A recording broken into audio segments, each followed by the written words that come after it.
রঙিন ফলের ছোঁয়া আর সাবুর মেলবন্ধন, এই যেন এক পরম তৃপ্তি। প্রচণ্ড গরম, আর এই গরমের দিনে পেট ঠান্ডা রাখতে বা হজমের সমস্যা দূর করতে সাবুদানা কিন্তু খুবই উপকারী। প্রতিদিন সকালে ব্রেকফাস্টে বা জলখাবারে রাখতেই পারো। আজকের রেসিপি সাবুর ডেজার্ট। আমি আমার মতন করে বানালাম। কেমন হলো তোমরা অবশ্যই লাইক কমেন্ট করে জানিও।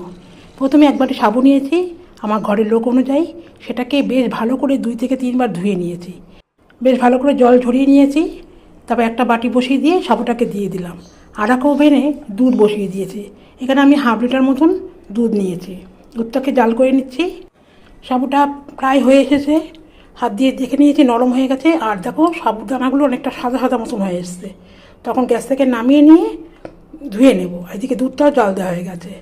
সাবুটাকে ভালো করে গরম জলটাকে ফেলে নিয়ে ঠান্ডা জল দিয়ে বেশ কয়েকবার ধুয়ে নিয়েছি। আর দেখো কতটা স্বচ্ছ লাগছে। ঠিক এই রকম অবস্থায় ভালো করে জল ঝরিয়ে রেখে দেবো। আরও একবার ঠান্ডা জলে ভালো করে ধুয়ে নিলাম।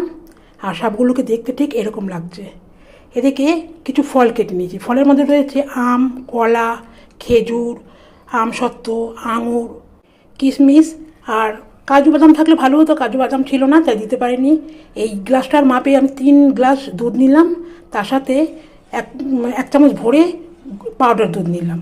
দিয়ে বেশ ভালো করে মিশিয়ে নিয়েছি। চিনির স্বাদটা পরিমাণ মতন দেবে, কারণ হচ্ছে সমস্ত ফলগুলোই মিষ্টি, তাই চিনিটাকে বুঝে দিতে হবে।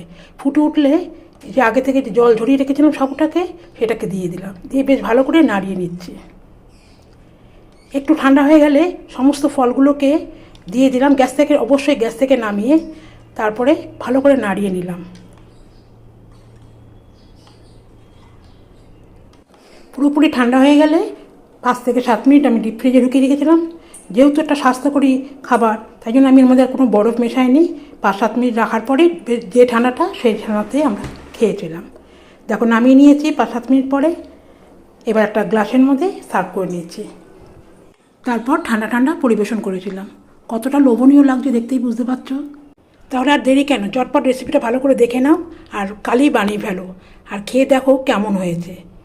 আমার করা রেসিপিটা তোমাদের কেমন লাগলো অবশ্যই লাইক কমেন্টস করে জানিও। ভালো লাগলে ফলো করো, আর খুব যদি ভালো লাগে তাহলে শেয়ার করে দিও। সকলকে ধন্যবাদ। সুস্থ থেকো, ভালো থেকো।